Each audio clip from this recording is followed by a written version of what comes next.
يا بنات بصوا بقى، النهارده عملت سمك بوري مشوي في البيت. شوية ردة وشوية خضار وانتهى الكلام والموضوع طالع تحفة. ودلوقتي بوريكم الاكل كله. بصوا بقى يا بنات، زي الخير معاكم نوعات ماما. بصوا بقى السمك بعد ما طلع، وده بولتي مقلي، وده بتنجان الخضرة بتاعتنا.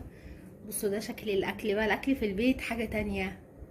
انا احكي لكم قصه السمك ده. انا اصلا رحت اجيب سمك، فلقيت الراجل بيقول لي السمك ب 280 جنيه. قد ايه؟ اداني سمكتين بس ايه بوري. فالمهم رحت رايحه عند بتاع السمك اللي انا دايما بنزل لكم الفيديو بتاعه، اللي هو باب الشعريه ده.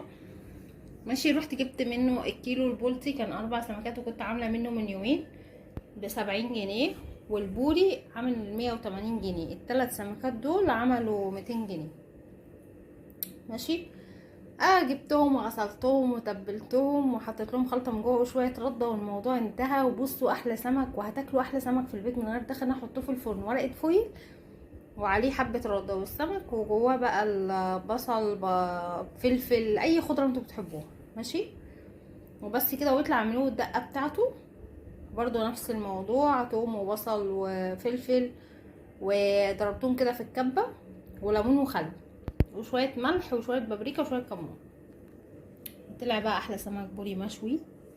بصوا بصوا والله العظيم لو اوريكم. بصوا بصوا السمك عامل ازاي، طعمه تحفه، وقسما بالله انضف واحلى من الشارع. وهتاكلي الخضره ديت وانتي مرتاحه ومطمنه، ولو عندك عيل مش هتخافي بطنه توجعه. ماشي.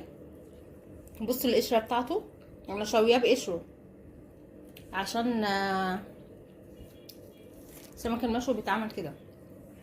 والمقلي اهو بتاعنا برضو مقرمش وجميل، شويه دقيق ونشا، انضف من الشارع. والله. بصوا اقسم بالله هيبقى في خير وبركه. اكل بيتكلم عن نفسه. وشويه بقى ايه، طحينه وبتنجان ما قلت لكم عليه من يومين. ودي السفره بتاعتنا. متنسوش بقى تعملوا لنا لايك، تشجعونا بكلمتين حلوين. باي باي.